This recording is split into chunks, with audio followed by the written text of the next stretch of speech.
So my name's Willis. I am the modern matron for Kare Plus. My role is to ensure that the standards of nursing and care that are delivered are responsible, accountable, safe, and most importantly, compassionate.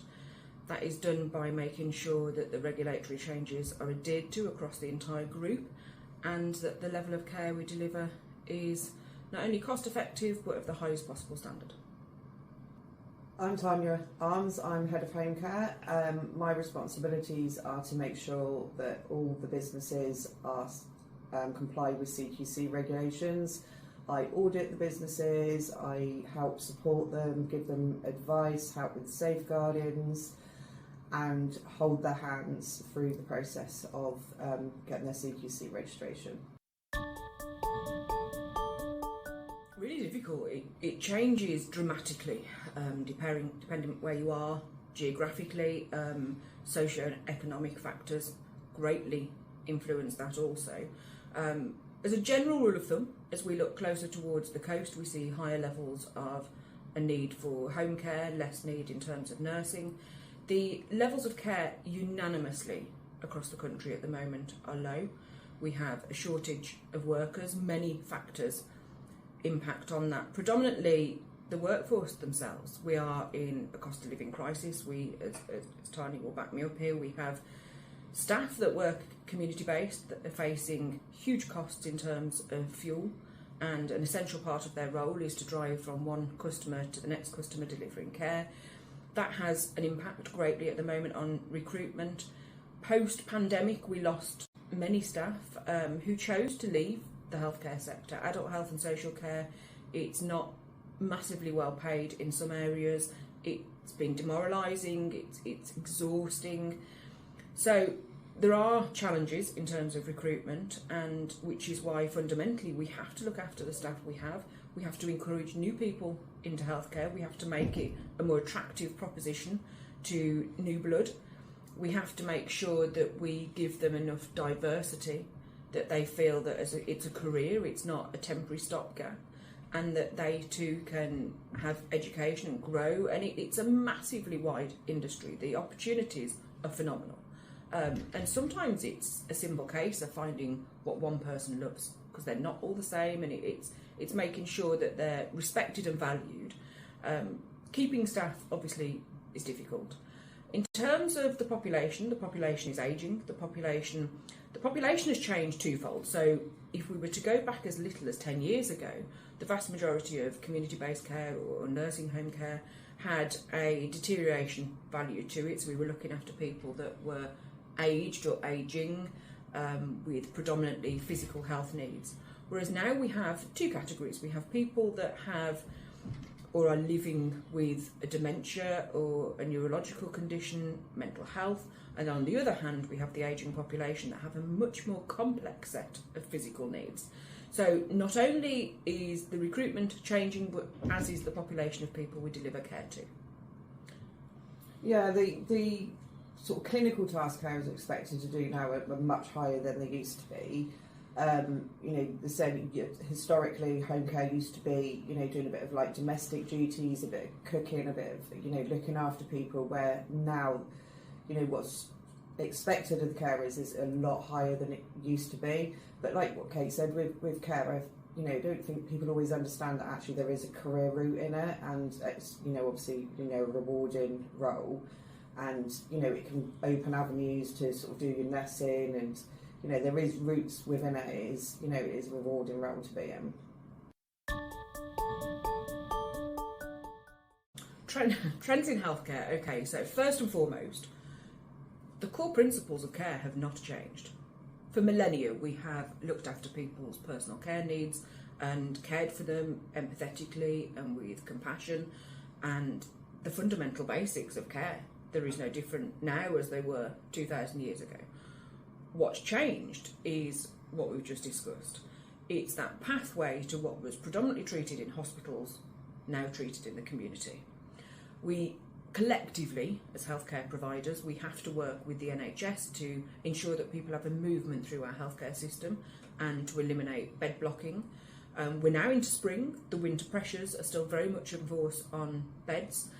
The challenges we face are sometimes releasing of funding so that we can take over that care and release that bed. Huge challenges at present with cost of care. The UK HCA forecast for 2024 is the average price of an hour of care to be delivered in the community should be no less than £28.53 an hour. We have local authorities that have a baseline of far, far, far lower than that, making it just sheer impossibility for us to provide a level of good quality care and service. So the trends are the same in as much that the care delivered is the same. We have an additional layer after a layer after layer. Things that nurses previously did, carers are now doing. Nurses are now doing stuff that doctors were previously doing, all trained and developed and upskilled to do so. But these come with, obviously, added pressures on services. So the trends that we see at the moment is keeping people at home longer, keeping people out of hospital. We're all aware of the pressures of the NHS. You know, our role is to keep people well, to keep them safe and to keep them cared for in the community setting where we can, reducing unnecessary admissions into trusts. So I would say the greatest trends at the moment are all of those things collectively to push, I suppose, more into the community than ever has been before. Certainly when we look at complexities and we look at different aspects of care, whether that's mental health, whether that's learning disability or complex care for medical need. And those are the trends that are growing the greatest. And I don't actually think that's geographically specific. I think that's pretty fair representation across the board. Anything you'd like to add? No, exactly the same. You know, historically as well, people who'd had operations and that stayed in hospital a lot longer than they do now, you know, because of bed block and the demands on the NHS people. You know, that's from our trend of seeing people discharged earlier than before, obviously meaning that their needs, whether that mobility, personal care, like, you know, has sort of increased, as well as, you know, again, traditionally home care was sort of more elderly, and now it's a wider range of people, whether that be, you know, brain injuries or MS or, you know, younger people with sort of long-term conditions is we're seeing more of to support within the community. How does put it? If I was answering that on behalf of a member of our team, we are hugely conscious that our staff, our ground staff, our nurses and carers, they are our power within this industry. And our role as management is to empower that, is to add and to educate and support so that they can have this progression through the career. We want people to be happy and healthy and progressing, but also live a decent life, a decent work balance life within the industry. We want people to come into healthcare with new eyes, to bring new ideas. We have added many things in terms of growth from a company perspective in things like technology, so that we can interact with staff far more easily and in a much more fashion that is probably predominantly available in 2024. We're able to use it as a cost-effective tool to minimise miles on the road where they're unnecessary, which obviously helps in terms of climate. So there's huge growth. There's huge growth from both the staff perspective. Our responsibilities in terms of growth are to make sure that we look at services that are appropriate and that we diversify appropriately, whether that's not so much in a scattergun approach where people end up getting overwhelmed with so many different types of care. Certainly for Kare Plus for 2024, our focus is twofold. One is to look at learning disability and sensory impairment. The second is to diversify with complex care.